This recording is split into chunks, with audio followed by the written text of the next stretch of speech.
But we struggle all the time about where we lie in the whole diaspora. Like, guests are very quick to say, your food is not Chinese, or your food is fusion food, or your food is this. We've had a restaurant now for 11 years, and it's probably taken me the best part of that 11 years to be comfortable with where I am, with where our cuisine sits, which is directly correlated to my approach and my viewpoint of where I sit within that British-Chinese continuum. You just heard from Chef Andrew Wong, and this is On the Pass. I'm your host, Gabriel Ornelas. Each episode, we serve up inspiring conversations with dynamic figures across food, beverage, and hospitality.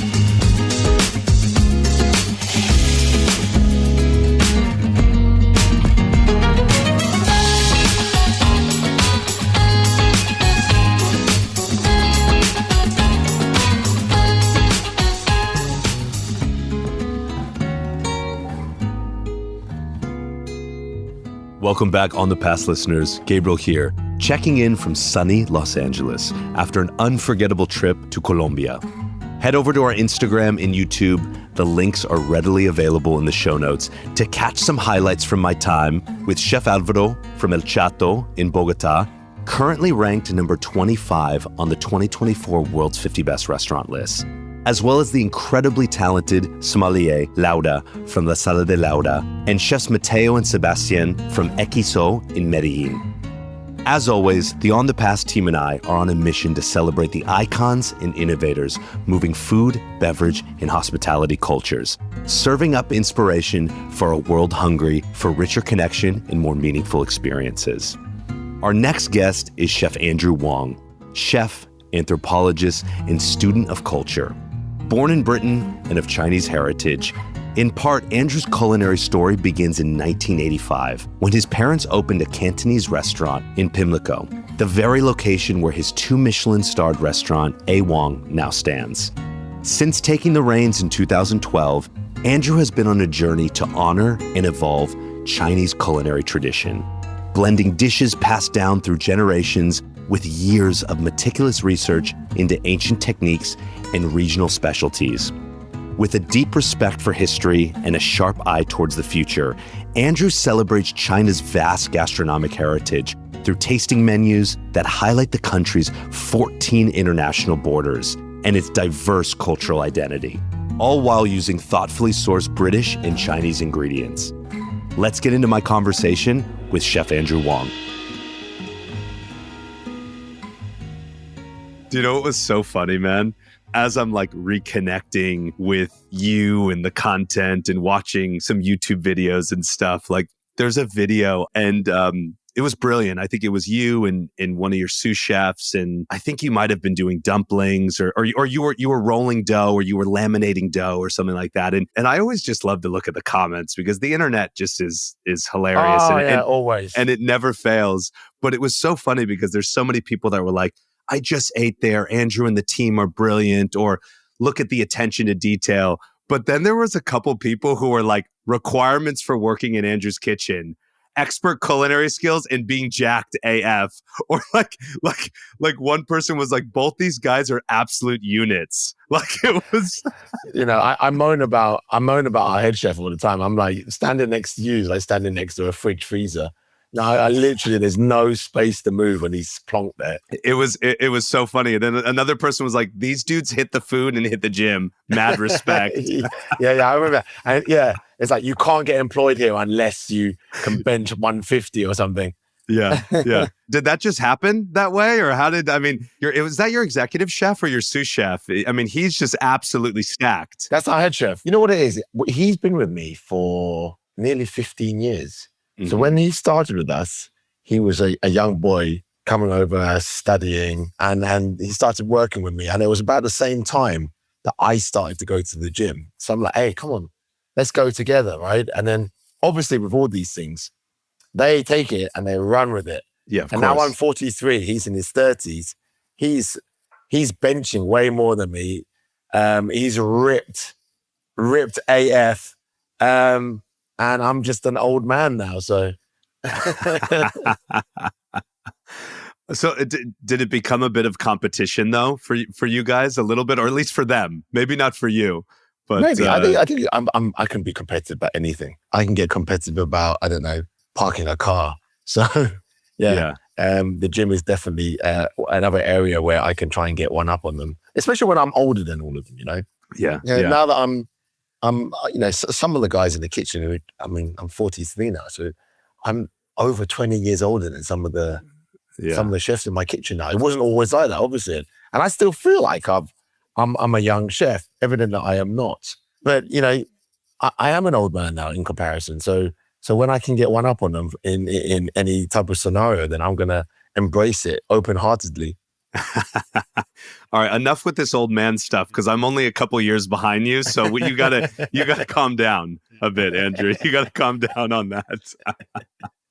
We're not that we're going to talk about working out the whole time, but I'm just curious because a lot of chef friends that I have struggle. I think we all do with sort of balance in life. Like, was working out something that you did when you were younger? Is it something that sort of you brought into your life later in life?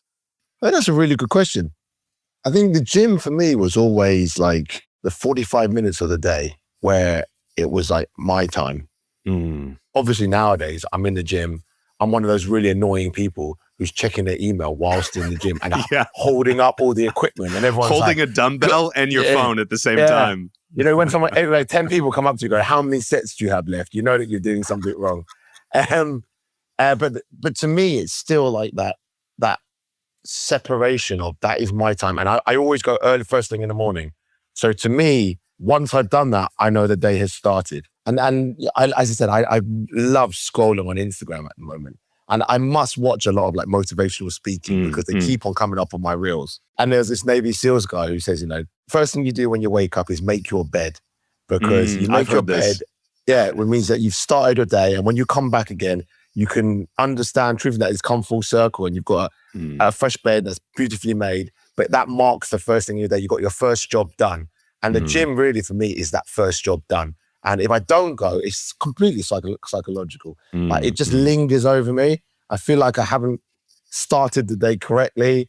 And then when I go into the restaurant, I'll just feel like all my dumplings are rubbish and they're not pleated nicely. And then I'll probably take it out on some of the team saying that they're not doing stuff properly. So it is a massive psychological benchmark in my day. But I think that started many years ago. I remember when I first started getting into exercise was really when I started doing martial arts. Actually, I tried loads of martial arts, and I actually settled on Wing Chun, which is obviously a Cantonese, Southern Chinese martial art. When I could have done, Muay Thai or boxing or whatnot, and I have gone to do them later on. But Wing Chun was about kind of connecting myself back with my culture, because I remember my dad doing it growing up. And then you go into it and you look into the history of it. And then that connects you to language. And then from the language, that connects you to the food that I'm dealing with every single day. And so the martial arts was, when I think of it, was always like an entry point into revisiting and reconnecting with my culture and my heritage.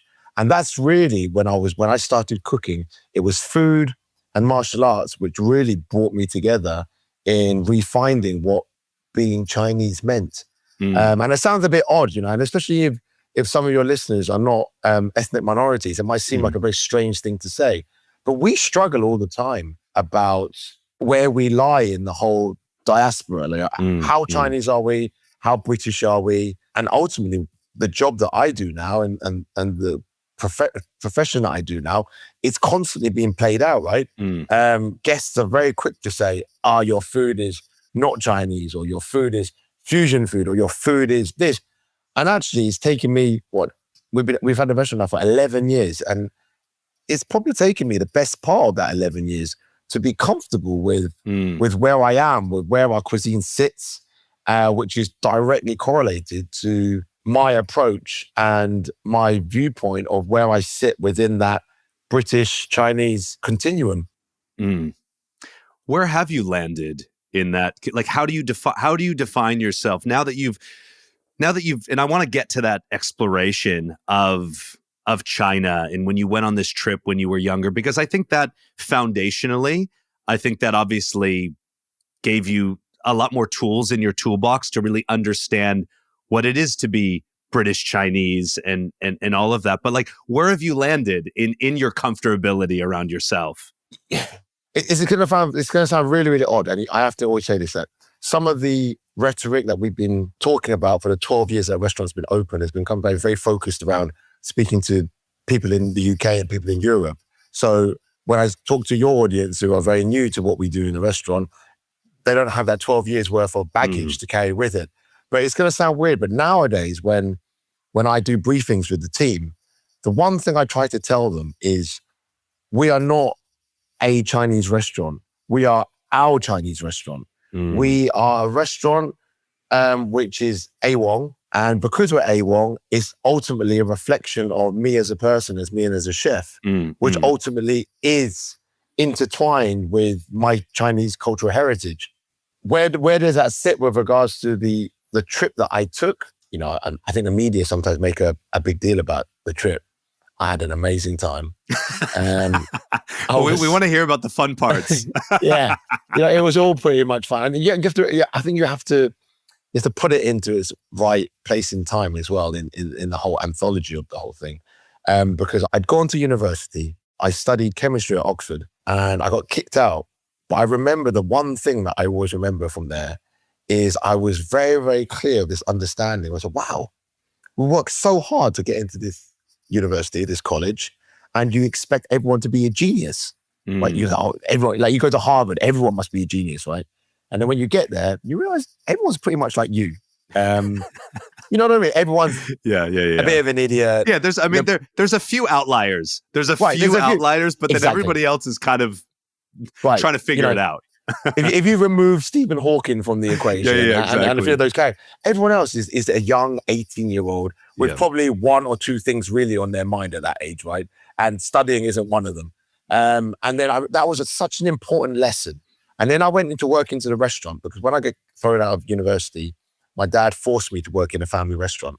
And that's another really important part of kind of the story of A Wong, because my dad used to always come up to me and he used to absolutely bitch me out because I'd been thrown out of university. I was the absolute disaster of the family because he told all his friends that I was studying chemistry at Oxford, right? But the one lesson that really solidified with me is that he told me this idea that building connections with people is probably the most important skill that you can have in any job. And he never really wanted me to be a chef, right? Because you're talking about the 2002, 2003, that kind of like apart from Gordon Ramsay and maybe like Wolfgang Puck, right? There weren't many really household names. I mean, people were like, yeah, that's a real rock star, that. So he was like, you don't have to be a chef, and I don't want you to be a chef, and I don't want you to be a restaurateur.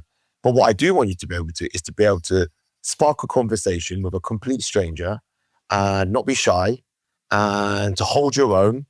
And I think that together with the conclusion I'd come to from my time at Oxford is like, there's no reason why I can't hold a conversation. We used to have loads of politicians who'd come to the restaurant, you know, chancellors of the exchequer, actual prime ministers, they'd come to the restaurant or we'd deliver food to them. And I was just like, you know, these people, they would just want to know about you. They're no different to us. And if you can share a little bit of what makes you, that's something very unique that they won't know about. And so I had those two valuable lessons. And then when I went to China, you know, as I said, I used to, and I still love Fuchsia Dunlop's books. Do you know Fuchsia Dunlop? No, I'm not familiar. She's a British cookbook writer. Okay. Who, at a very young age, went to Sichuan, backpack, no real idea what she wanted to do. Ended up in the Sichuanese Institute of Culinary Arts, did a course on Sichuanese cooking, absolutely got engrossed by the whole culture, the cuisine, all the nuances, learned the language, is completely fluent at the language, and now is probably one of the major authorities on kind of Sichuanese food in the English-speaking world. And so I looked it up that she'd gone to this culinary school. So, cool. Maybe I should do that. So I remember I somehow had some connections here and there, and somehow I bumped into someone who was teaching some kind of course. I think she was teaching French or something at this culinary school, which had loads of subsidiary courses. And I contacted her. I said, hey, I'd really like to come and do a course there. She said, yeah, cool, come down. So I wrote my cousin into joining me, who lived in Chicago. He bailed on me last minute. So I was like, all right, cool, it's me, a suitcase, and let's see what happens. And then I landed in Chengdu, didn't know anything. My Citronese is pretty much non-existent. Mm-hmm. And I got to the school, showed up on day one of the classes, didn't really understand what was going on, but I only understood visually what was going on. You know, the cutting, the description of the ingredients in terms of how he was smelling, how he was reacting. And again, this is a time of no iPhones as well, right? So it wasn't like you can go film everything and I can watch it back again. This all in my head now. Some of it I might have romanticized over time, right? But what I remember is I felt completely lost, but at the same time, completely engrossed in the whole thing. And there was one time we're all making like mapo tofu, which is a very, very famous Citronese dish. It's a combination of fermented chili bean paste with tofu, with minced beef, and every student cooked it. And I just went about it. You know, I'd worked in a restaurant by the time. I'd done some culinary courses in the UK. And I remember a teacher pulling me out in front of the class and said, look, this is the top dog here. You know, this guy's cooked a really beautiful mapo tofu, because I remember he said he's controlled the heat of the wok really, really well. I didn't know. It was all instinctive, right? I kind of knew that I wanted to make a delicious plate of food, and I'd watched them do the demo and I just tried to replicate it. And it was then I thought, you know what? You know, I understand that regional Chinese cookery is very, very specialized, and that there are like very particular nuances to every regional cuisine, but this isn't mission impossible. You can learn this, and it is possible. And so I did that, and then I loved the experience so much. I had so much fun there. Went out, hung out with some pandas, went for hot pot every night, like enjoyed the 90% humidity every day. Yeah. Yeah. And again, I was in my Your skin early was 20s. glowing. Your skin was glowing. Yeah, not now. Not now with my wrinkled complexion. And then after that, I remember by that point, I was so happy with myself. I was like, you know what? We should do this again. So I rang up a friend who was a general manager of a hotel in Shandong, in Qingdao, where the beer's from. And he was like, yeah, come along, Andrew. So I was like, oh, cool. I've got this. You know, in the UK, some people before they go to college, they take what they call a gap year, where you spend a year traveling around the world. And normally what that comprises of is actually, you go to Southeast Asia, you get food poisoning so you can tell people that you've got food poisoning. Then you go to Australia, you get some braids. Yeah. Then you talk about how you found yourself in Australia on Bondi Beach somewhere. And then you basically fly home with like a glowing tan at 19, yeah. and then you go to college, right? And I never did that properly. And so this was this is my chance to do it. I've got my backpack, I can go and do it. So I flew to Shandong and Qingdao, went to this hotel, and again, it was work. I always feel like I underrepresent the whole experience, because it was work. I showed up every day from like 7 a.m. until 11 at night. But because I was having so much fun, it never really felt like work. I was working with them. I was working with a dim sum team. Culturally, it was brilliant, because working in mainland China is very, very different to working anywhere else in the world. You know, I remember we were there, and I remember at the time, the big thing in that hotel was fake eggs. I'm like, what's a fake egg? It's like, yeah, the guy, the farmer will literally come to you with what looks like 1,000 eggs. They're perfectly egg looking, with an eggshell and everything. When you crack them open, they're just water. I'm like, okay, this must be the only country in the world where it's cheaper to do that than to actually get a chicken to lay some eggs. But you know, culturally, it was so different, and I really began to understood at that time the idea of regionality. Because beforehand, it was all just something you would say. You know, you thought, China is such a massive country, 14 international borders, I think there's 6 maritime borders on top of that. Every cuisine is so different from one another. But it wasn't until I took that trip that I really started to understand what that meant. Yeah, it's one thing to say those statistics, but then actually experience it and the vastness of it. I mean, it's easier said than than actually experience, because it's like, whoa, there is so much here. But what I loved was, and it's funny you taking a crack at the media, or even like maybe your bio that goes, it was the first time he really connected with his heritage, and like that's all true. What I loved, what you and Mukta said about this was, you said it quickly became about spending time with people, which I think goes back foundationally to what your father taught you as well, about connecting with people.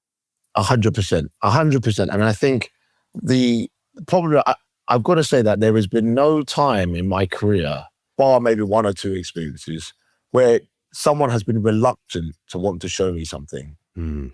And that hasn't always been just because, I bribed them with like some cigarettes, like some chefs, like give them some cigarettes and go, hey man, show me how to roast that pig, please, I beg you, your recipe's amazing.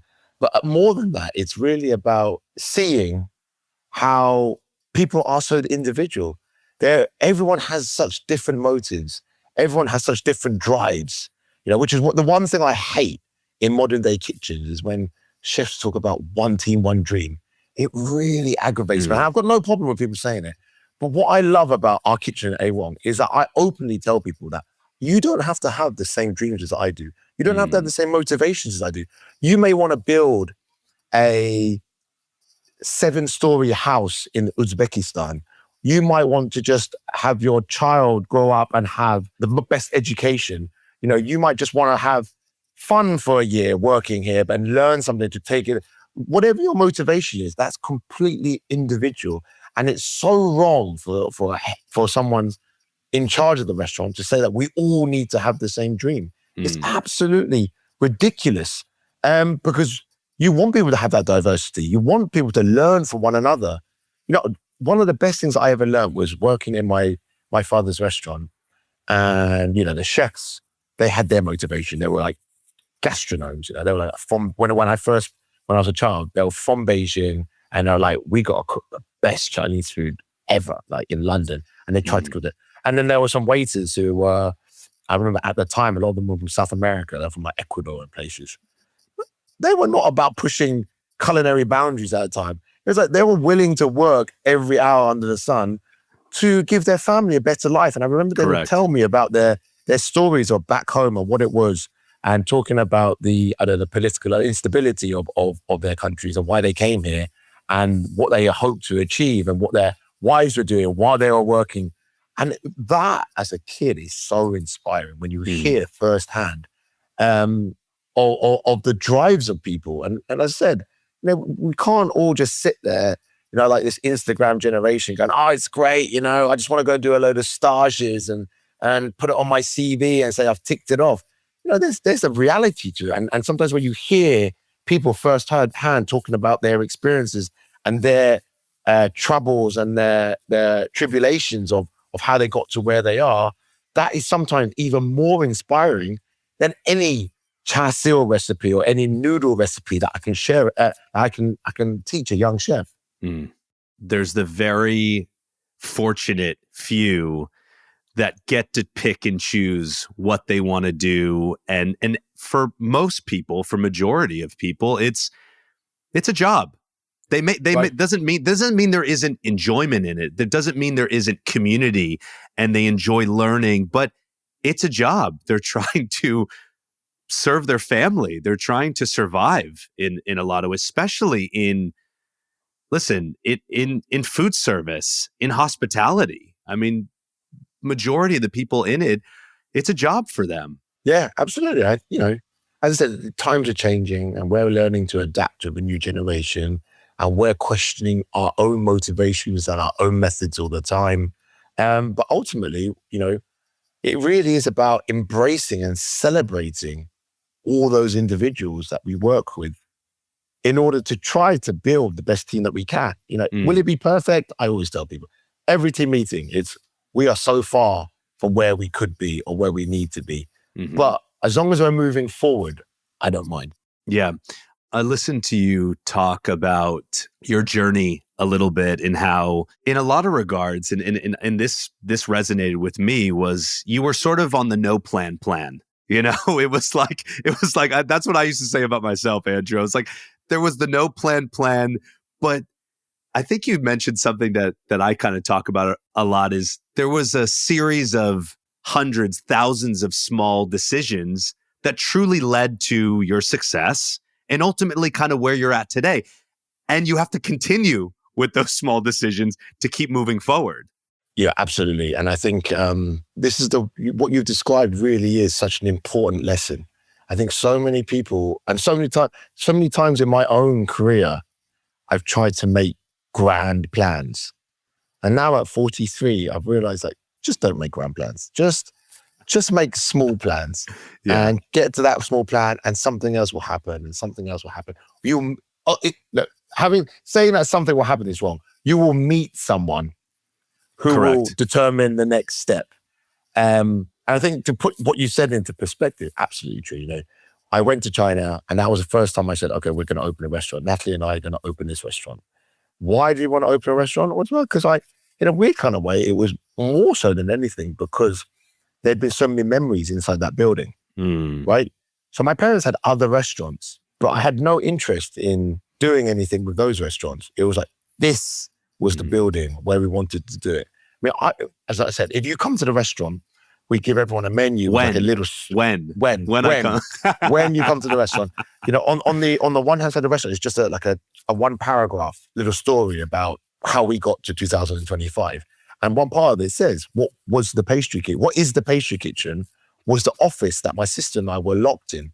Now, I remember there was wine racks on one side, a photocopier machine on the other, and me and my sister were just like photocopying our asses while my parents were working because we were so bored. We were locked there from the hours of finishing school at 3 until like 10:30 at night. Every celebration, every family event was always in the restaurant. Christmas Day, we would be washing glasses after my dad would take like 150 Japanese tourists who would want to eat Chinese food on Christmas Day. And then afterward, we would go and drive to see my grandparents. So that building was what was special.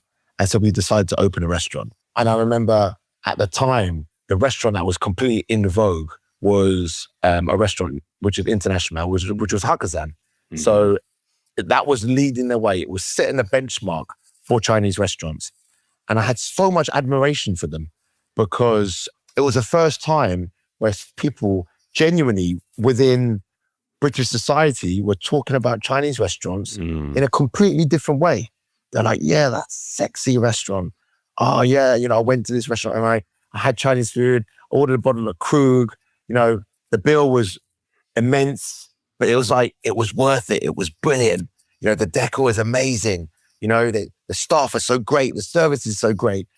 And that inspired me, I remember. But when I opened the restaurant, it was another step where I'd gone, I had so much admiration for this restaurant. But when we opened it, I was like, I want to do something different. And when we opened a restaurant, at the time, I remember I did a lot of research into New York City, where everyone started having counters everywhere. And in London still, not people, counter dining still, to this day in London, they make out that it's really probably not. Because British people hate sitting on a counter. The idea of being perched high up. I don't know. I love a counter. I love a counter. Because, you know, you're cool. Like, then I'm oh, excuse me, I would like to sit at the table, please. You know, it's too high. It's too uncomfortable. I've got a back problem. You know, and so London loves the idea of a counter, but when you're actually sitting on that counter, like everyone, majority of people don't like it. But I remember, like, I'd done a lot of research, and in New York, everyone was in the counter. Everything was open kitchen at the time, which for a Chinese restaurant is very unheard of, right? Very unheard of to have those two things. And, you know, we were on a shoestring budget. You know, we built the first restaurant with like $250,000 pounds. You know, nowadays you can't paint a restaurant with a lick of paint for that. And so we basically ran out of money, so we could only really renovate half the restaurant. So the other half of the restaurant was like a semi-storeroom for the first 6 months. All I said was I want the place to look really opposite to Hakkasan. Hakkasan was very dark and sexy. I wanted it to be light and organic. You know, the food in Hakkasan is very kind of deep and dark, and I wanted the food to be really light and kind of reflective of China as a whole, and not just be like Cantonese food. And that was the premise of the restaurant. That was it. Obviously, when we opened, all those great ideas in my head, when it turned into reality, it was an absolute disaster. Right? I can't think of maybe one dish of the 60 which actually turned out the way it was. It was painted in my head. So the first 6 months were horrific. I think I rewrote the menu probably 40 or 50 times in the first like 3 months. But slowly, I think with all these things, you begin to find your stride and you begin to find where your strengths and where your weaknesses are. It sounds like Hakkasan, obviously for you, and I'm sure for many other people, was sort of this catalyst or this sort of pivotal moment where now guests in the UK are looking at Chinese food obviously in a different way. It's expensive. It was expensive, for the time. In regards to Chinese food, that obviously being a catalyst, like how has the London dining scene changed since like Hakkasan has come in? You like how have you seen it evolve? Because you've been in the space since you were a kid. Your family was was in the space. Yeah, I mean, the London dining scene when it comes to Chinese food is very rich. I think that's the best way. I mean, the US is probably the only country where it's remotely comparable because it probably has a similar amount of history. So the earliest Chinese restaurant, you're talking about 1880, which again, it's probably near a little bit after kind of the US, the gold rush, the very early laundry set up by Chinese immigrants. And because of that history, London, the UK and the US have a very, very unique story to tell when it comes to Chinese food in comparison to any other country. So if you look at the Chinese food in France, for example, in Paris, that's really kind of more Vietnamese kind of nuance because there's more of a Vietnamese community who've then gone to Paris and they started to cook Chinese food. If you go into Holland, in the Netherlands, for example, there's a big kind of Indonesian and a big kind of Suriname community. So that's taken its kind of spin onto what Chinese food has become. But really, like the US and the UK are really one of the only two places where you're literally talking about Chinese migrants going into those countries, admittedly not necessarily wanting to start restaurants as the first point of call, but then using a restaurant as a way to create economy for themselves. And I think because of that extra history, well, over 100 years now, the stories are so much more deeper and so much more characterful than any other part of the world. So in 1880, the first kind of restaurants, then, you kind of get Chinese restaurant dotting around here or there. The very first Chinese restaurant in London was aptly called the Chinese restaurant. To the point. Yeah, just to the point. Let's not confuse people. Yeah, let's not confuse it. and then really the history seems to be, there's this big history until about the 1970s you go up to, where you really get the first like superstar Chinese chef. So now you're talking about Mr. Poon. So Mr. Poon was the first ever Michelin-starred Chinese restaurant, pretty much. There was one before called Tiger Lily, but that chef's long gone. Mr. Poon is still alive. So he was, I always say he's a brilliant man. His restaurant called Poon's, which was first in Chinatown, and then he moved it to Covent Garden. Open kitchen in the 70s. No one else dared to do it. Wow. Yeah. And such an innovator at the time. He was such a don. He didn't just have an open counter like us. He put a glass box in the middle of the restaurant. So there's a 360 view of him losing his temper with people. And incredible. I met up with him during lockdown and he would share all these stories with this humongous cigar. And I was like, you're a genius. Yeah, some of the stuff he comes up with. Yeah. Amazing. And then once you get to Mr. Poon, there almost is this void. Like my father and his friends who we grew up with were all restaurateurs. They all had the same menu. They pretty much all just copied each other all the time. And that was pretty much reflective of London as a whole. They all had the same, I always say, the menus were like 90% the same. They pretty much all used the same wine supplier. So they all had the same wine list as well. Like exact vintages and exact labels. The same wine by the glass, same everything. And so there was this void really until Hakkasan, where Chinese restaurants were no longer family businesses. this was about creating a brand, and then before that, there was probably Wagamama, which obviously isn't Chinese, but it was started by a Chinese, Alan Yao's Chinese. And then Hakkasan really was that point where it's like, we are going to change the playing field for everyone. And, when I look back at what we've achieved in the last 12 years, I never ever claimed to be an incredible chef, right? But what I do hope that we might have had some input into is the way that people perceive Chinese food in 2025 from an international perspective. I'd like to think that we had something to do with some of those preconceptions that people had, and the way people have changed their preconceptions when they think of Chinese food. In a similar way to Hakkasan might have changed it in 2000, maybe in 2025, people might think, or some of the things that they think of being the norm when it comes to Chinese restaurant, some of those things were created by us. And some of those psychologies were originated within our tiny family restaurant in Victoria. I've heard you say we're trying to make Chinese food pure. People forget about the skill, the history, the ritual, the artisanal elements of it. And you said, I want it to be what Japanese food is for so many people in the West. Explain that. Yeah, I think that's did I really say that? That sounded very intelligent. I wouldn't say that normally. You did. I might have helped it out a little bit,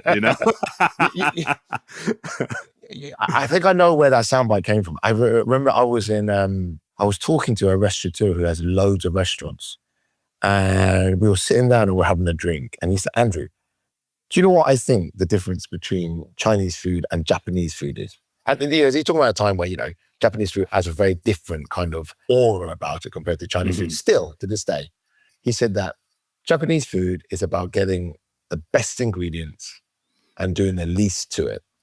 And Chinese food is about getting the worst ingredients and doing the most to it. And I was like, that's really disrespectful. And then I started to think about it. It's like, the guy's not a chef. So let's just take it back one step further. And it's doing as much to it as possible to make it as delicious as possible. And when he's talking about the worst ingredients, he's not talking about picking off the weed off the floor. He's just talking about, not necessarily using a prime cut of beef, right? Or not necessarily having, the not everyone could be cooking grouper every day, right? Sometimes you're going to have to cook a bit of farm sea bass, So that's the reality of a nation, right? And when I started to look more deeper into it, it's about technique. It's not about doing as much work as possible to make something inedible edible. It's about using as much technique as possible in order to create as much magic as possible. And over the last 12 years, I've done this so many times. I go in like a cocky chef and I'm like, I can improve that recipe. I've got all this knowledge. I've got 1,000 cookbooks downstairs. I'm pretty sure if I take that bit and that bit and that bit and put it all together, I can make a Peking duck. This is an example. I can make Peking duck even better, right?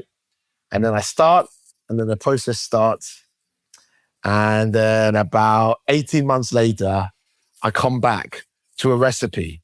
And it's pretty much the most old school recipe you can find, dating back maybe 1,000 years. And it goes to show, some of these recipes are so highly evolved. If you tweaked one thing every year, Chinese gastronomy's recipes are going to be pretty foolproof, because you're talking about 3,000 tweaks to a recipe, right? And then you start talking about, you go on to another thing like dough, or you go to about bread, or you're talking about starches, or you talk about cooking with a wok, or even if you talk about the idea of cooking in a wok inside a water reservoir, which no other cuisine still does, which I do not understand why no one else does it. It means that you can wash one pan you can use for the whole of service, as of launching 50 pans at the kitchen porter every night in order to get through service. Everything about a Chinese kitchen is so technical, and it's been so meticulously thought out over such a long period of time, that some of these recipes, the magic is so uncelebrated that a lot of what we do in a restaurant is about trying to narrate that story back to the guest. In Japanese cuisine, everyone's all about, you get the fish, you stick the needle into it, the himajibbi, and you salt it and you prevent the rigor mortis, and then you get firmness in the fish. And everyone's like, everyone wants firmness in the fish. So every chef from the whole of Europe starts doing it, and everyone wants firm fish. And then you go to China, like there's a fish swimming in a tank. And when you place the order, they get the fish out of the tank and they cut it straight away, and they do very little to it, like besides some fish butchery, and then they stick it in a steamer.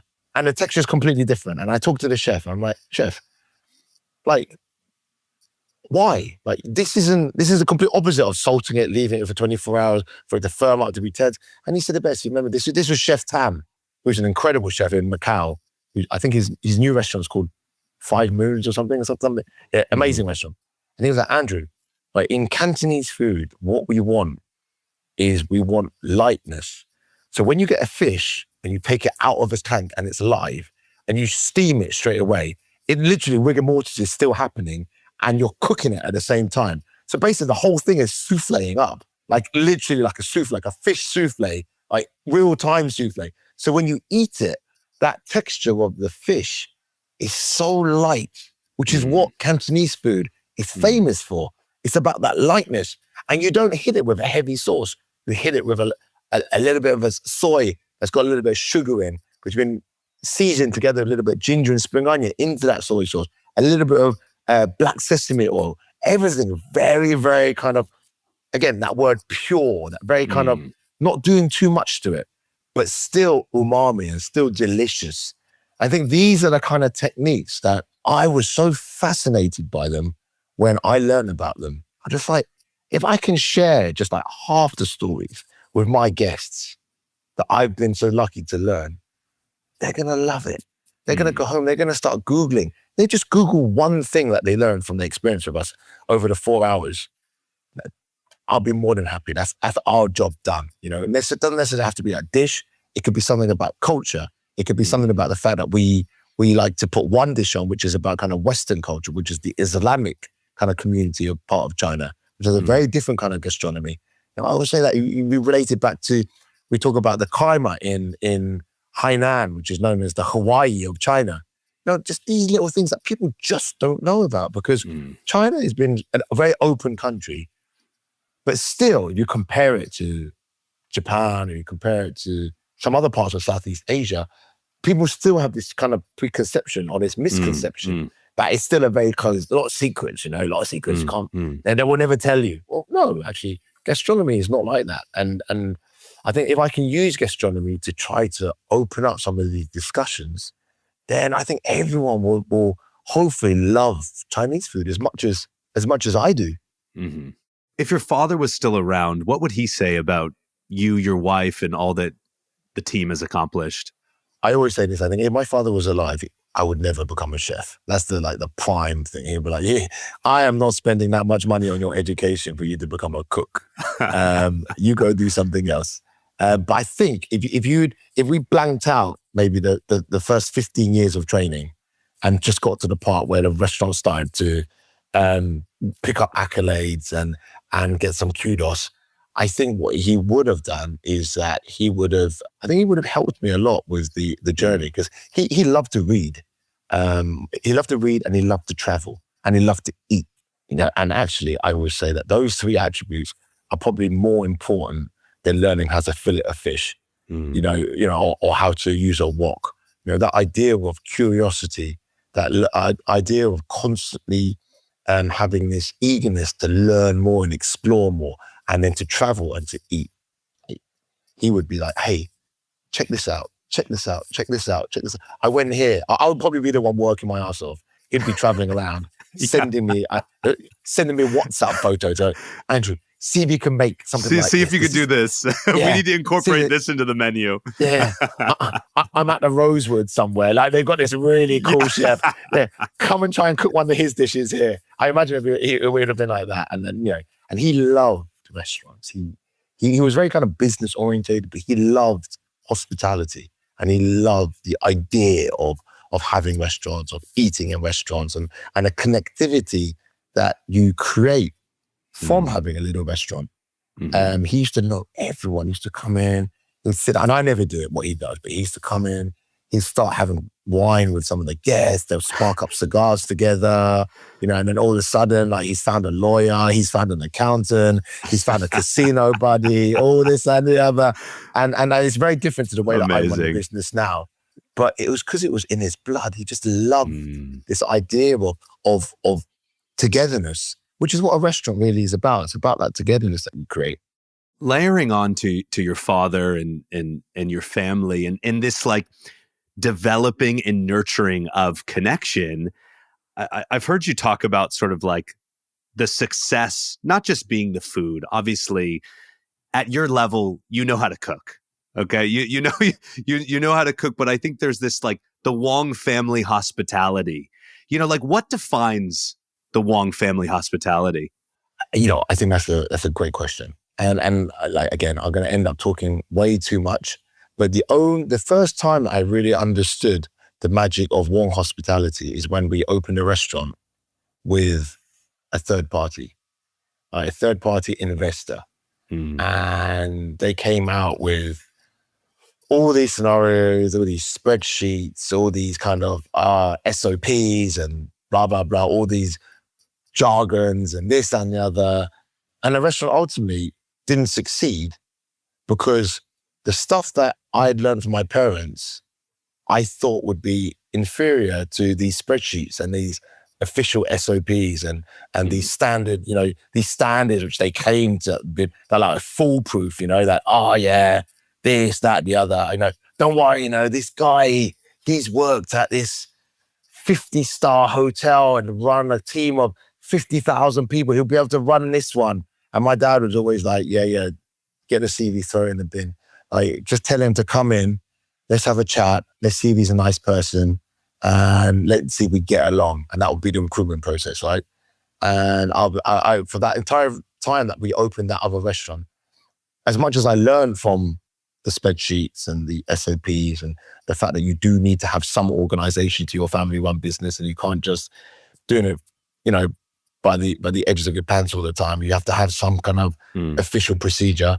The actual art of hospitality, the things that my parents taught me growing up, like, don't waste money, look after the team, just try to cook nice food. Right? Every restaurant complains about staff food, and I'm sure our staff complain about our staff food too, but at least we're not actively trying to make it crap. Like if you go to some European restaurants, I used to hear these horrible stories, like literally, next thing it's like basically picking the food out of the bin and just putting it into staff food. Whereas in Chinese restaurants, it really is like you try to cook nice food. You try to cook nice food, right? When the staff are with you as a member of the team, they're like your family. So you have to look after them, whether it be a trouble at home or be trouble with relationship or trouble with their kids. You have to take an active interest in that more so than them just being kind of black and white. And my parents had a lot of these things which they had innately. They did learn over time. My parents were like one of the first people to own a pub, Chinese people to own a pub in the UK. Wow. So they were very much kind of learning to deal with this, learning how to deal with shall we say, sticky situations. When they had pubs in really rough parts of London, how do you diffuse the situation? These kind of things which I always just took for granted. I never thought they would be important. But when that restaurant failed, I was like, if I'd taken that lesson from my mum that time, or if I'd listened to my dad and brought that back and not just thought, these big official people know best. And if I didn't do that and I'd listened to my own gut instinct or things that I'd learned, then that restaurant wouldn't close down. Yeah. Yeah. No, I love that. I was just curious because so much of, I think your success is attributed to what your father taught you, what you learned, whether you realized you were learning it or not, as a child, being in the restaurant and seeing how they dealt with people, because it is, we've talked so much on this show, like this is a people business, like through and through, not only internally and externally. There's your guests, but then you also have your people, your family, the restaurant, the restaurant family. Being as we're young still, Okay. we're not old yet. What have you not accomplished that is kind of high on your goals list? You know what? I think ultimately, and I always say this to our publicists, that, you know, I see all these chefs, like they're chasing things all the time. Like, oh, you know, I want to win 3 Michelin stars, or I want to be on a world's 50 best list. I want to be this. I want to be number whatever it is, whatever. I always say, like, if it all ended tomorrow, I would be so happy and I'd be so at peace, because as a restaurant and everything I ever wanted to achieve, I've way surpassed those expectations, those goals that I'd set myself before I started this journey. I started this journey being a dropout from university, and I went in because my father passed away, and I thought, oh, let's help my mum out. And then I went to help my mum out, and I thought, oh, well, so I'm going to spend time in this building anyway. Maybe I should learn how the back end works. So I went into the kitchen and learned a bit. And then I went on a little trip, met some cool people, opened a restaurant, fumbled along. When we first won our first Michelin star, the entire kitchen, so there were, I think there were 11 chefs at the time when we won our first Michelin star. Every single that won, or those 11 chefs, had started with me as a kitchen porter. So there was never a qualified chef ever in the building. And obviously after that, then we changed things around a little bit. So when you ask me what is left to achieve, like, of course there are always goals. You know, there are goals. You know, I'd love to, you know, travel more. So open restaurants in other countries to try to connect with other countries of how Chinese food is transpired through their local cuisine. But when you talk about the real heart of what your question's really about, nothing. It's a beautiful place. It's a beautiful place to be in. All right. So when I'm in London, and let's say we have 3 or 4 hours together, where are we going? Where are we going to eat? What neighborhood are you taking me to? Right. So I think first of all, we go for a coffee first. Right. So we go for coffee. We go round the corner from the restaurant. We'll go around the corner of the restaurant for a little cheeky espresso at Benvenuti. Again, I just love that place because it's two guys just put their money together, open this amazing little coffee shop. They're there. I'm pretty sure they play up the whole Italian vibe. But I love it. Even the music. As they should. You know, I'm all about, you know, the Disney aspect sometimes. I'll buy into it all. Have a really nice toasted panini. After that, we'll go for dim sum. If you're not coming to the restaurant, then I would probably take you to Chinatown, because I think Chinatown is an important place to go to. Absolutely. It's changed so much, but it's an important part to go to because it's now in Soho, in the heart of the city centre. And I will take you to a very old family friend's restaurant who used to be a dim sum chef and now is a restaurateur. Very kind of old school dim sum, very kind of similar to what it would be in Hong Kong. Go there, have a chat, crazy atmosphere. Then we'll probably go for, I don't know, have a cheeky bubble tea just for the sake of it, just because we need to do something on the way to the, maybe we'll go to the Wolseley first. We'll go to the Wolseley to, you know, just to connect you with some Britishness, I think. Connect you with some Britishness. Be rude not to. It would be rude not to, right? Exactly. And then as we go there, after that, you're going to get to dinner time. I would take you to East London. We go to a Pakistani restaurant. Go to a Pakistani restaurant called Lahore, where it's bring your own alcohol. Always a good thing. Love that. Love that. And then their barbecued lamb chops, the tandoori lamb chops. Ooh. And their shish kebab. And then the bread's amazing. After that, if you're still hungry after that, probably go for some Sri Lankan food. Maybe go to Hoppers in Soho or behind Selfridges. And if you're still hungry after that, I don't know. Opposite Hoppers, there's that Japanese brand, which I don't know what they're called now. Are they called Ichiban or something? Where it's basically rice with the egg on top and like curry. I know what you're talking about. Yeah. I love that type of food. Yeah, I really love that type of food. And then late night, because it's London, you have to end it at the 24-hour bagel shop, which is where all the taxi drivers go for their snack at 3 a.m. on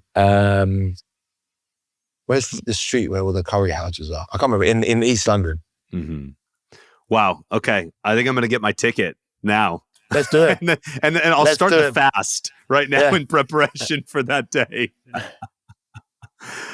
Andrew, what's a life lesson you can leave us with? I said, don't make grand plans. Don't make grand plans. And the other one, which my dad taught me, like the ability to connect with people way surpasses any qualification that you can achieve in life. Love it. I love it. Thank you so much for being a part of our community. I cannot wait, and I'm sure our listeners cannot wait to have a similar day that we're going to have and also experience A Wong as well. Tell them to come along. Yeah, bring a whole band along. We'll get everybody. It's a buyout. Yeah. It's a buyout.